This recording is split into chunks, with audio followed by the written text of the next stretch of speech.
സ്വർണ്ണക്കടത്തിന് കൂട്ടുനിൽക്കുന്ന ഉദ്യോഗസ്ഥർക്ക് താക്കീതായി കേന്ദ്ര administrative tribunal ഉത്തരവ്. സ്വർണ്ണക്കടത്തിന് കൂട്ടുനിന്ന കസ്റ്റംസ് സൂപ്രണ്ട് ബി രാധാകൃഷ്ണനെ സർവീസിൽ നിന്ന് പുറത്താക്കിയത് ശരിവച്ച CAT ഉത്തരവാണ് മറ്റ് ഉദ്യോഗസ്ഥർക്ക് മുന്നറിയിപ്പാകുന്നത്.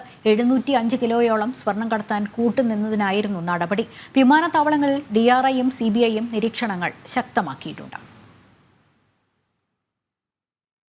കസ്റ്റംസിൽ ഉദ്യോഗസ്ഥരിൽ ചിലർ സ്വർണ്ണക്കടത്തുകാർക്ക് കൂട്ടുനിൽക്കുകയും ഇതിന്റെ പങ്ക് പറ്റുകയുമെല്ലാം ചെയ്യുന്നതിന്റെ വിവരങ്ങൾ നേരത്തെ തന്നെ പുറത്തു വന്നിരുന്നു.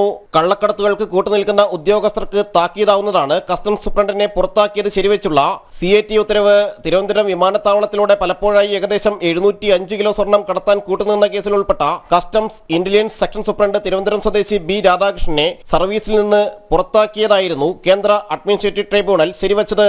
സർവീസിൽ നിന്ന് പുറത്താക്കിയത് ചോദ്യം ചെയ്തായിരുന്നു രാധാകൃഷ്ണൻ ട്രൈബ്യൂണൽ അപേക്ഷ നൽകിയിരുന്നത്. CCTV, ഫോൺ സംഭാഷണങ്ങൾ, വാട്സ്ആപ്പ് സന്ദേശങ്ങൾ എന്നീ തെളിവുകളെല്ലാം കസ്റ്റംസ് മുന്നോട്ട് വച്ചിരുന്നു. വിമാനത്താവളത്തിൽ കള്ളക്കടത്ത് സംഘങ്ങളെ കസ്റ്റംസ് ഉദ്യോഗസ്ഥർ സഹായിച്ചതിന്റെ വിവരങ്ങൾ നേരത്തെയും പുറത്തു വന്നിരുന്നു.